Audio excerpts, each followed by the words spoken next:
মুজিব বর্ষ পালন উপলক্ষে সারা দেশে 10,000-এর বেশি বঙ্গবন্ধুর ম্যুরাল ও ভাস্কর্য নির্মাণ করেছিল আওয়ামী লীগ সরকার। এতে খরচ হয় প্রায় 4,000 কোটি টাকা।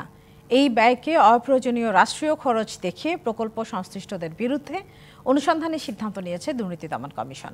সংস্থাটির মহাপরিচালক জানিয়েছেন, এই অনুসন্ধানের পাশাপাশি মুজিব কিল্লা নির্মাণে দুর্নীতির অভিযোগের অনুসন্ধানে নামবেন তারা।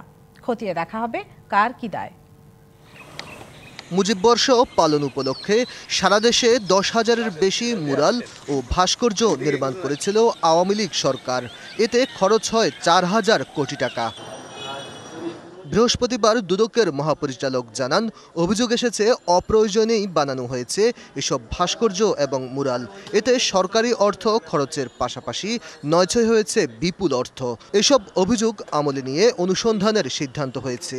বঙ্গবন্ধুর অপ্রয়োজনীয় ভাস্কর্য ম্যুরাল সরকারি অর্থ অপচয় এবং তছরূপের মাধ্যমে হাজার কোটি টাকা ব্যয়ে নির্মাণের অভিযোগের প্রেক্ষিতে এই কমিশন কর্তৃক এই বিষয়ে অনুসন্ধানের সিদ্ধান্ত গৃহীত হয়েছে।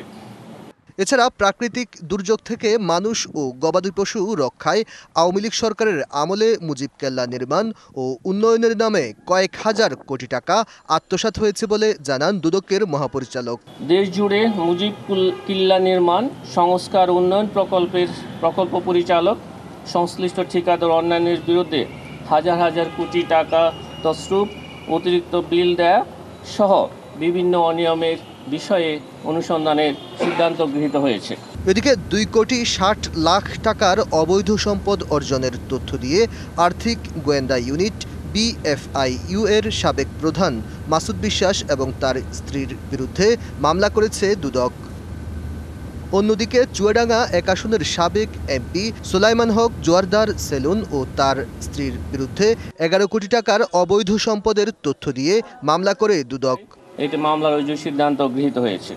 ব্যাংক অ্যাকাউন্টে 134 কোটি টাকার অস্বাভাবিক লেনদেনের অভিযোগ এনে সাংবাদিক মুন্নি সাহা ও তার স্বামী কবির হোসেন তাপসের বিরুদ্ধে অনুসন্ধানের সিদ্ধান্ত হয়েছে বলেও জানান দুদকের মহাপরিচালক আক্তার হোসেন।